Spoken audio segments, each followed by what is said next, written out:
দিনটা ছিল সোমবার, লক্ষ্মী পুজোর দিন। সকালবেলা উঠেই আগে রান্নাবান্না চাপিয়ে দিয়েছি। যেহেতু লক্ষ্মী পুজো তাই সব রান্নাবান্না হবে নিরামিষ। জলখাবারের জন্য আগে বসিয়েছি আলু চচ্চড়ি। এই সাদা আলু চচ্চড়ির সাথে লুচি কিংবা পরোটা খেতে খুব ভাল লাগে। তারপর বসে পড়েছি নারকোল কোড়াতে। নারকোল দিয়ে হবে মুগের ডাল।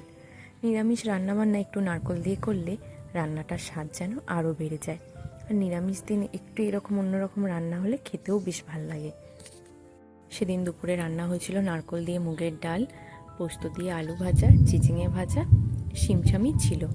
সন্ধ্যাবেলা ইচ্ছে আছে নিজের মতো করে বাড়িতে একটু লক্ষ্মী পুজো করার। বিকেলবেলা তাই ছেলেকে নিয়ে বেরিয়ে পড়েছি একটু ফুল কিনতে যাব বলে। বেড়ার দিকে একবার বাজারে গেছিলাম, মিষ্টি আরও যা যা লাগে নিয়ে এসেছি, কিন্তু ফুলটা তখন আর ভালো পাইনি। তাই বিকেলবেলা ছেলেকে সাথে নিয়ে আমার বাহনকে নিয়ে বেরিয়ে পড়েছি।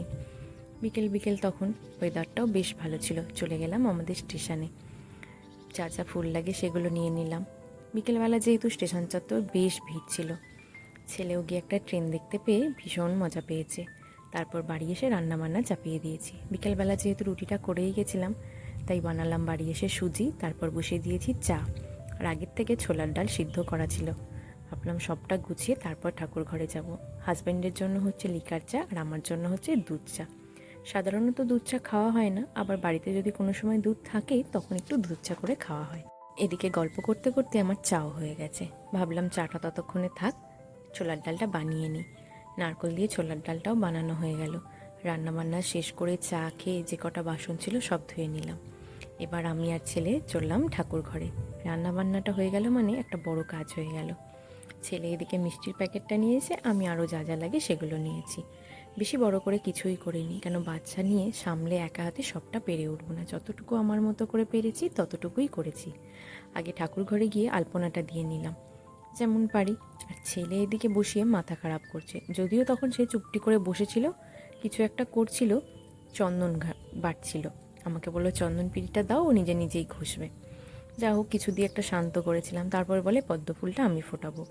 আমি কিংবা ওর বাবা ঠিক যা করব ও দেখে দেখে ঠিক সেটাই চেষ্টা করে। মাঝে মাঝে বিরক্ত লাগলেও সব কাজেই ওকে সাথে নিয়ে চেষ্টা করি, কেননা এখন থেকেই তো ছোট থেকেই ও দেখে দেখে শিখবে, এগুলোর প্রতিও আগ্রহ বাড়বে, তাই আর কি। কিন্তু কি পরিমাণ যে বকায়, ওকে সাথে নিয়ে কোনো কাজ করানো মানেই বকিয়ে বকিয়ে মাথা খারাপ করে দেবে। ছেলে মানুষ, এখন মনে হাজারো প্রশ্ন। এটা কি, কেন হয়, কখন দেবে, এই করে করে সারা পুজোর সময়টা মাথা খারাপ করে দিল। মিষ্টিগুলো যেহেতু নিজে পছন্দ করে এনেছে, খালি ভাবছে কতক্ষণে মিষ্টি আমি খাবো।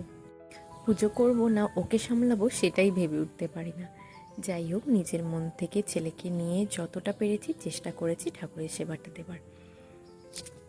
বাড়িতে এরকম ছোটোখাটো করে পুজো করলে বা নিজের মতো করে সেবা করলে মনটাও বেশ ভালো লাগে। বেশি কিছু করতে পারিনি, সামান্য একটু মিষ্টি, নাড়ু এগুলোই মাকে দিয়েছি।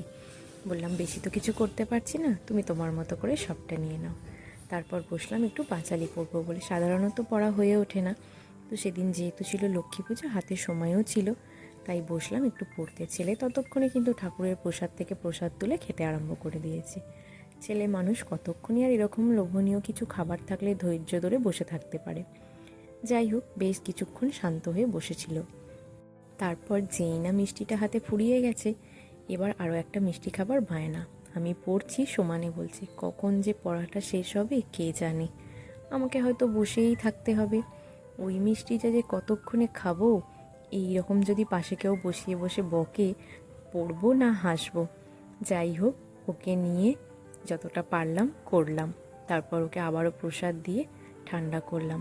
ছেলে মানুষ, আর নিজে হাতে তো মিষ্টি কিনে নিয়ে এসেছে, সকালবেলা গেছিল, তাই ও জানে কোন কোন মিষ্টিটা ওর পছন্দ, কোনটা ও প্রসাদ হিসাবে খাবে।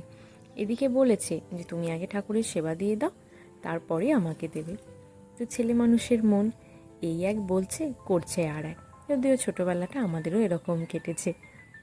যাই হোক, ওকে নিয়ে বেশ ভালো করেই পুজোটা কাটলো। এখন তো সবটা গুছিয়ে করতে পারি না, রোজ হয়তো ঠাকুর ঘরেও যাওয়া হয়ে ওঠে না। জানি একটু বড় হওয়ার সাথে সাথে সবটা আরও ভালো করেই গুছিয়ে নিতে পারবো। পুজো শেষ করে মায়ের কাছে গিয়ে প্রদীপ জ্বালিয়ে মনে যা যা ইচ্ছে ছিল সেটাও মাকে বললাম, যে সবাইকে ভালো রেখো, দেখে রেখো, তাহলেই হবে। সারা জীবন শুধু তোমাদের থেকে চেয়েই আসছি, আমাদের তো সাধ্য নেই তোমাদেরকে কিছু দেবার, তাই আমি আমার মতো করে যতটুকু পারলাম তোমাকে দিলাম। ভুল ত্রুটি যাই হোক না কেন ক্ষমা করে দিও। আরও একটা জিনিস, আমরা আর কি করতে পারি, ভগবান আমাদেরকে দিয়ে ঠিক যতটুকু করাবার ততটুকুই করায়। আজ হয়তো এতটুকু করিয়েছে, যখন সময়ের সুযোগ আরও ভালো আসবে তখন হয়তো তার মতো করে সবটা করে নেবে।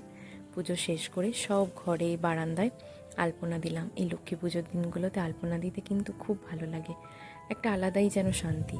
পূর্ণিমা বলে কথা, চাঁদটাও ছিল বেশ ঝলমলে, এত ভালো লাগছিল আকাশটা দেখতে, সারা আকাশ চাঁদের আলোয় ঝলমল করছে। আর আলপনা মোটামুটি দিতে পারি, তাই যতটুকু পারি সেটা দিয়ে আর কি চেষ্টা করি। যাক, লক্ষ্মী পুজোটা সন্ধেটা কিন্তু এভাবেই বেশ কেটে গেল। ছেলে আমি মিলে যতটা পারলাম যা পারলাম করলাম। আজ তবে এটুকু থাক, পরে আবার অনেক গল্প হবে।